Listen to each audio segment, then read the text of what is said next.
Salam jumpa kembali, salam sejahtera untuk kita semua. Bapak, Ibu, saudara-saudariku yang terkasih dalam Tuhan kita Yesus Kristus, marilah kita mendengarkan dan merenungkan bacaan-bacaan kitab suci hari Jumat 8 Mei 2020. Bacaan pertama dari Kisah Para Rasul, pasal 13, ayat 26 sampai 33.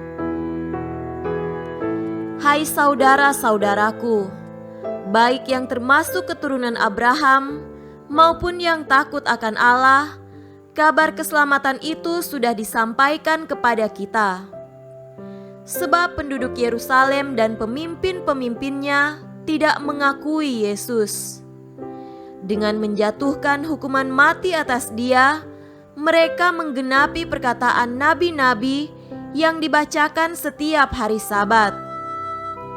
Dan meskipun mereka tidak menemukan sesuatu yang dapat menjadi alasan untuk hukuman mati itu, namun mereka telah meminta kepada Pilatus supaya ia dibunuh.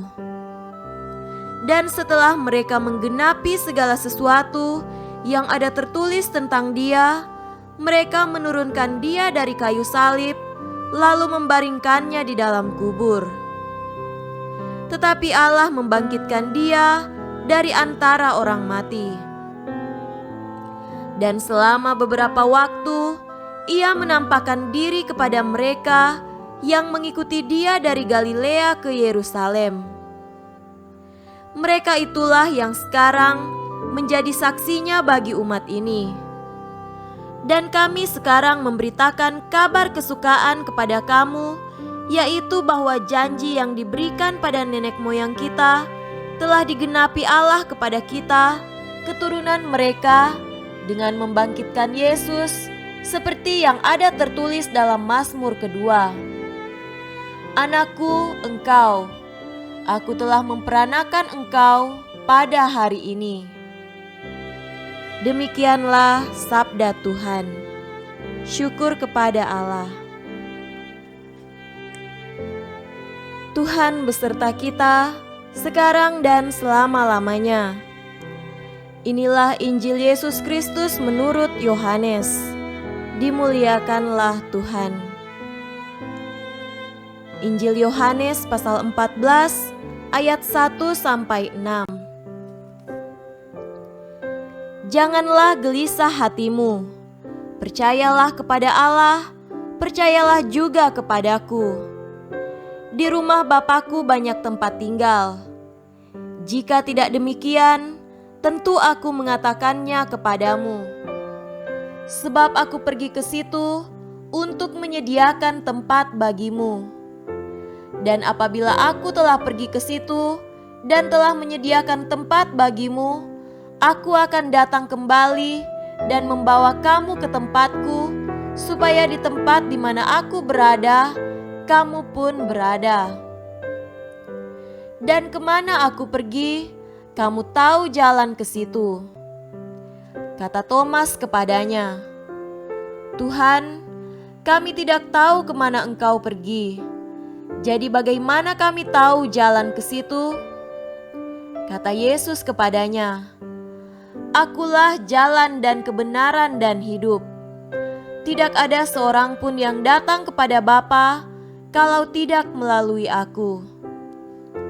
Demikianlah Injil Tuhan. Terpujilah Kristus. Saudara-saudariku yang terkasih dalam Tuhan kita Yesus Kristus, tema renungan pada hari ini adalah Masuk Rumah Tuhan. Rumah adalah tempat kita berteduh dan berlindung dari panas teriknya matahari, dinginnya udara, dan derasnya hujan. Rumah sebagai tempat membaringkan badan untuk melepas lelah dan menimba kekuatan yang baru. Rumah merupakan tempat tinggal yang baik bersama keluarga kita. Di dalamnya, orang mengalami kasih dan suka dan duka bersama sebagai satu keluarga. Saudara terkasih, Yesus dalam bacaan Injil pada hari ini meyakinkan para murid-Nya untuk percaya bahwa kelak mereka akan berada bersama Yesus di rumah Bapanya. Untuk itulah Yesus pergi lebih dahulu ke rumah Bapanya guna menyediakan tempat bagi para murid-Nya. Apa yang Yesus tegaskan dan yakinkan bagi para murid-Nya berlaku juga bagi kita. Di sini kita dituntut untuk percaya kepada Allah dan pada Yesus. Percaya bahwa di rumah Bapa banyak tempat tinggal sebagai kediaman kita kelak.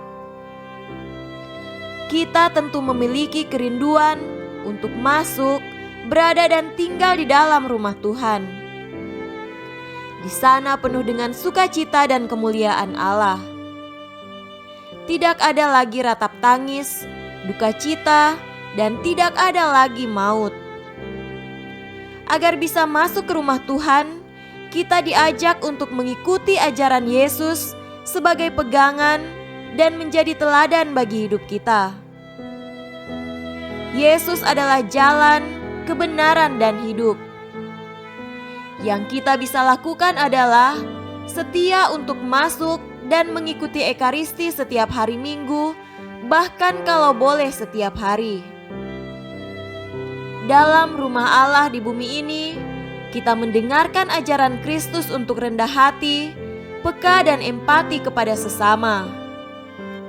Sikap dan tindakan nyata ini dilandasi cinta untuk melakukan kebaikan dan kebenaran lewat pikiran, perkataan dan tindakan kita yang sopan dan santun.